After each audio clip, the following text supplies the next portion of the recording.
जय शिवराय। तर आज आम्ही आलो आहोत आमच्या काही सायकलिस्ट मित्रांना भेटायला तलासरी येथे।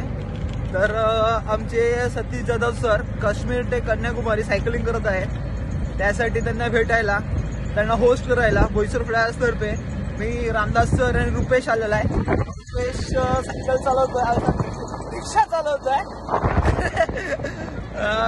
आम्हाला ते भेटलेले आहेत, समोरच आहेत।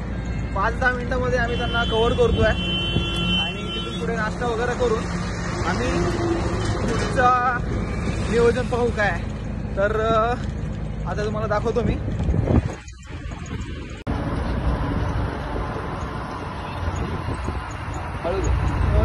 बेटर है 7 बजे से 9 बजे तक गाड़ी इसको नहीं पड़ा, इसको मीट करने में हम लोग को भागना पड़ता है। Yes sir.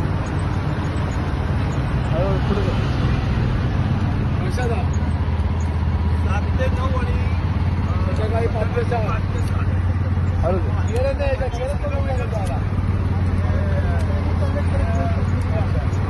मग सर प्रवासाबद्दल काय म्हणाल? खरोखर एक अप्रतिम आणि स्वप्नवत असा हा प्रवास होता। लोकांना भेटलो, खूप लोकांना आपल्या सायकलिंग बद्दल सांगितलं की पर्यावरण शुद्धीकरणासाठी आपल्याला सायकलकडे वळणं हे फार गरजेचं आहे। आज देशाची परिस्थिती बघितली आपण, लक्षात येतं की प्रदूषणाचा महापूर लोटला आहे आणि मुख्य प्रदूषण जे आहे ते प्लास्टिकचं प्रदूषण आहे, धुराचं प्रदूषण आहे, पाण्याचं प्रदूषण आहे। ह्या पर्यावरण रक्षणासाठीच ही आमची सायकल सहल आहे। प्रदूषण मुक्त भारत ही संकल्पना घेऊन आम्ही प्रत्येक शहरात, प्रत्येक गावात, प्रत्येक ठिकाणी फिरलो आणि लोकांनी अतिशय उत्कृष्ट असा प्रतिसाद दिला आणि प्रत्येकाने सांगितलं, मुलांनी पण सांगितलं की सर आम्ही सायकलने शाळेत येणार। म्हणजे प्रिन्सिपल पण म्हणाले की सर आपको देख के लगता है की हमें भी कुछ करना पडेगा।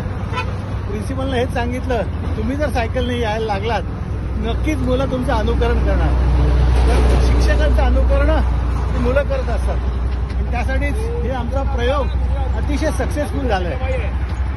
की तुला एक आणखीन गोष्ट सांगायची आहे की हा आमचा जागतिक विक्रम होणार आहे, पण ह्या रस्त्याने मुंबई काश्मीरवरून मुंबई आणि मुंबईवरून कन्याकुमारी असा प्रवास, सायकल प्रवास कोणीही केलेला नाही।